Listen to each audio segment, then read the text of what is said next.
The oldest and strongest emotion of mankind is fear. And the oldest and strongest kind of fear is fear of the unknown. The world we are taught to believe in is a placid island of ignorance, floating in the middle of black seas of infinity, and we were never meant to voyage very far. Today, on the Storyteller's Ledger, I am not going to tell you a story about a ghost or a simple human murderer. This is the story of a man who looked too far past that island of ignorance and saw the terror waiting in the deep. This is a case file, a story of an ancient, vast, and uncaring evil that sleeps and dreams beneath the ocean. This is H.P. Lovecraft's masterpiece, The Call of Cthulhu. This story does not begin with me. It begins with the death of my great-uncle George Gamel Angel. My uncle was a respected, brilliant professor of ancient languages in Providence, a man in his later years. Everyone knew him.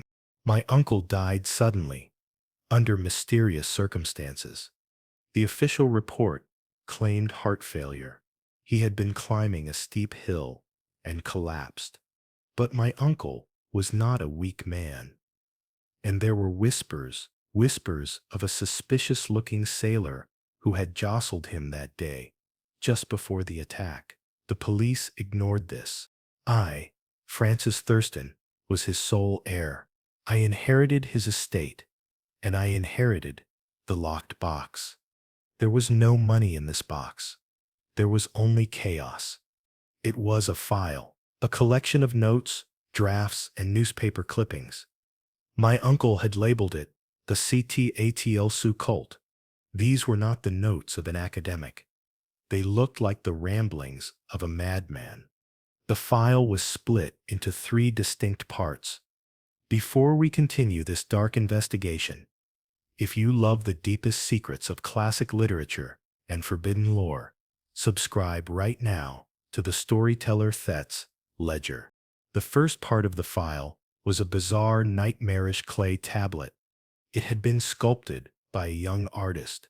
The artist, while in a feverish state, ranting of terrible dreams, had molded this image. The tablet depicted something horrifying, a monster or a god. It had the head of an octopus, a scaly, grotesque parody of a human body, and massive dragon wings on its back. And this figure was squatting over a city of massive, slimy stone monoliths, built with an impossible geometry that did not belong to this earth. The second file was a record of the dreams of sensitive people, artists, poets, and the inmates of asylums, all from around the world. During that same period, they all dreamed the same terrifying things: dark, cyclopean, sunken cities, and whispers of the great old ones. But the third file was the most terrifying. It was a police report, the testimony of Inspector Legrasse of the New Orleans Police. In 1908, Legrasse, searching the swamps of Louisiana for a group of missing women and children, stumbled upon something unspeakable. Deep in the swamp, in the middle of the night, he heard drums. He found a hidden cult, a ritual, dozens of degenerate worshippers dancing around a massive bonfire, engaged in a horrific, inhuman ceremony. Legrasse and his men raided the ritual. The cultists fought back with the strength of animals, as if they were not human. When the police asked these worshippers what god they served, they received only one answer: the great old ones. And at the center of that ritual, they found a small idol, carved from a green, slimy stone, identical to the figure on the artist's clay tablet. The cultists were chanting, that night in the swamp, these terrifying guttural words: Fingla, Migluven, Fin Cthulhu, Relier Waganal, Fontan, which the cultists explained meant in his house at Roulier dead Cthulhu waits dreaming. My uncle, Professor Angel, had connected these 3 things: the statue, the dreams, and the police report. He realized he was not investigating mythology. He was tracking an active global conspiracy, a cult that spanned the globe, worshipping an ancient god that was sleeping and waiting to be awakened in a dead city beneath the Pacific Ocean.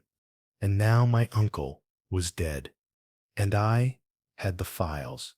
And I understood in that moment that my uncle's accidental death was no accident at all. They had killed him. I was now the man who knew too much. This should have been the end. I should have burned the box. But the obsession, the academic curiosity my uncle passed down to me, took hold. I had to know the rest. I began to track the history of the cult, using my uncle's notes. But the final piece of the puzzle, the most horrifying chapter, came not from my uncle's notes, but from a manuscript I found at the bottom of the box. It was the journal of a sailor, a man named Gustav Johansen. This, this was the story of what happened when the dreaming stopped and the nightmare awoke. Johansen's story begins in 1925. He was the second mate on a ship called the Emma. They were in the Pacific. They encountered a derelict, heavily armed ship called the Alert, crewed by a dark, dangerous group of cultists, followers of the cult Lagras found in the swamp. A battle erupted. The Emma sank. Johansen and one other sailor survived, capturing the cultist ship, the Alert. The cultists were all killed in the fight, but they died laughing, screaming prayers to their dark god. Johansen and the remaining sailor were now lost on a captured ship in an unknown part of the Pacific. And then the storm hit, a storm so violent, so unnatural, it seemed to rip the ocean apart. When the storm passed, they saw it, the city, a coastline of impossible, non-Euclidean angles, slimy, green monoliths and stones that seemed to lean in ways that geometry should not allow. A dead city, risen from the depths by the storm. It was the nightmare city from the artist's dreams. It was the lost city of Rio. The sailors, terrified but curious, explored the massive, weed-covered city. The very angles of the architecture made them feel sick, as if reality itself was bending. They found the tomb, a massive, carved stone doorway. They accidentally opened it. This was the climax. What emerged from that tomb was not a god. It was not a monster. It was a thing. Johansen, in his manuscript, struggles to describe it. A green, gelatinous, moving mountain of tentacles, claws, a pulpy octopus head, and giant leathery wings. It was Cthulhu, awakened. The sailors went mad, instantly. The sight was too much for the human mind. Several died of sheer fright. The others were captured. Johansen, the last man alive, ran back to the ship. He started the engine. The great old one, Cthulhu, turned. It slithered down from its monolith and began to move toward the water, toward the ship. Johansen knew this was the end of the world. If this thing reached the mainland, humanity was finished. He had one choice. He turned the steamship around. He pointed the bow directly at the gelatinous mountain and pushed the engines to full speed. He rammed the monster. The ship hit Cthulhu with the force of a battering ram. Johansen describes the impact as the most horrifying moment of his life. It was like crashing into a thing made of jelly and stars. The monster exploded. A cloud of green, stinking mist and dismembered pieces. But as the ship passed through the cloud, Johansen looked back, and the pieces, the dissolving mist, were already reforming. Cthulhu was immortal. The monster was pulling itself back together, but the impact had bought him time. Johansen escaped. He went mad. He returned, somehow, to Norway. He wrote the manuscript, the text I was now holding, and then he too died mysteriously. His wife claimed 2 dark-skinned sailors had visited him. I now had all the pieces. The cult, the dreams, the idol, the city, and the sailor who saw the god. I realized what my uncle had proven. The cult is real. The god is real. And they are waiting. And I realized I was the next target. The cult that killed my uncle. The cult that killed Johansson. They are now hunting me. They know I have the files.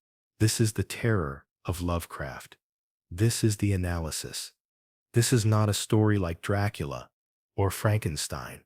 In those stories, the monster can be killed. Good can triumph over evil. In Lovecraft's universe, there is no good.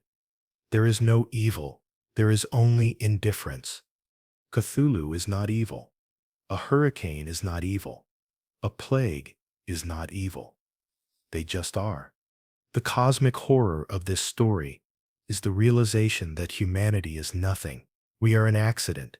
We are ants, living on a speck of dust, completely unaware of the giant cosmic horrors that exist just outside our perception, horrors that see us as the infection. Why do these stories terrify us, even today? Because they suggest that our science, our religion, our concepts of good and evil are all just fragile delusions we built to protect our minds from the truth. The truth is that the universe is vast, dark, and does not care about us. And the Cthulhu cult, they are not evil. They are just the ones who know the truth, and they are waiting patiently for the stars to be right so the dreams can end and the nightmare can begin again.